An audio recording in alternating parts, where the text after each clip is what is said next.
What if I told you that every time you fill your shopping basket, whether it's milk, bread, or that suspiciously overpriced chocolate bar, you're tangling with one of the most powerful invisible forces in the economy? It's called inflation, and it's sneaky. It affects how much your lunch costs, how far your paycheck stretches, and whether or not you audibly gasp at your electricity bill. In this video, we're diving into what inflation really is, why it happens, how it's measured, and how it impacts everyone. From billionaires to the student deciding between lunch and laundry money. Inflation, in its simplest form, means that prices are rising over time.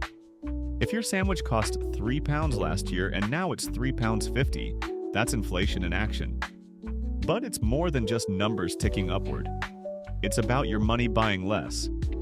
This decrease in purchasing power can be subtle until one day you realize that your usual grocery shop now requires a small loan and moral support. A little inflation is normal, even healthy, in a growing economy. But when it's too high or too low, the ripple effects can throw everything off balance. Now, why does inflation happen? Economists usually point to three suspects: demand pull inflation, cost push inflation, and excessive money supply. Demand pull happens when more people want goods than there are goods to go around. Kind of like a flash sale, but with the entire economy. Cost push, on the other hand, is when production costs rise. Like if fuel or wheat prices spike, your local bakery has to charge more for bread, or risk going bankrupt selling croissants.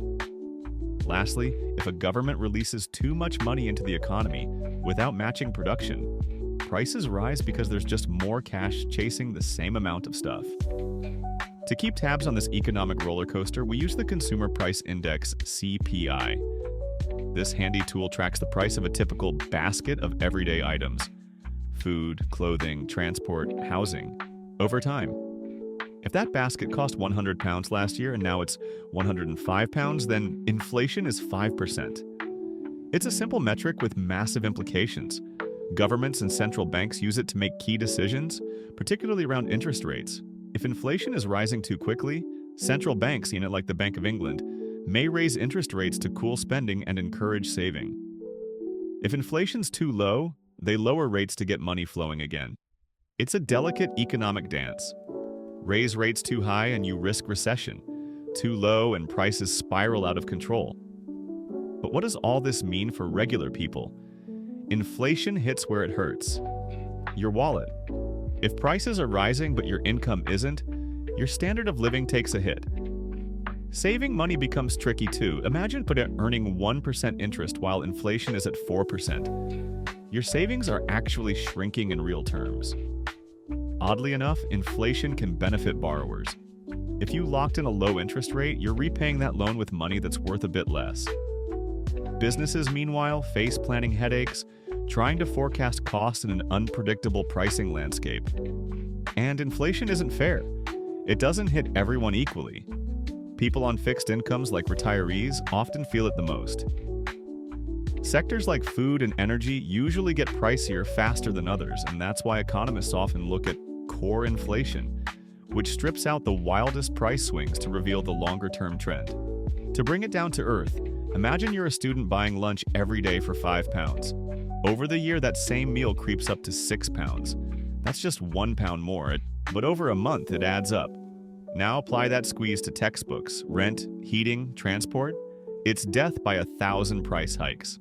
And though wages might rise too, they often lag behind inflation, meaning your purchasing power quietly erodes. So what can we do? We can't stop inflation unless you secretly run a central bank, but we can prepare for it. By understanding how inflation works, we can make smarter financial decisions, saving in high-interest accounts, investing wisely, and budgeting with inflation in mind. For governments, the aim is to keep inflation steady. Around 2% a year is considered the sweet spot for healthy growth. But recent years have shown how unpredictable it can be. From supply chain chaos to global conflict and rising energy prices, inflation has made a comeback tour no one asked for. In the end, inflation is the slow, constant force that changes what your money can do. It's measured with tools like CPI, managed with interest rates, and felt in your daily life. But by staying informed, you give yourself the power to adapt, plan, and maybe, just maybe, dodge the worst of its impact. This is StudySphere, and if this video helped you understand inflation a little better, or at least gave you something to complain about at dinner, give it a like, subscribe, and stick around.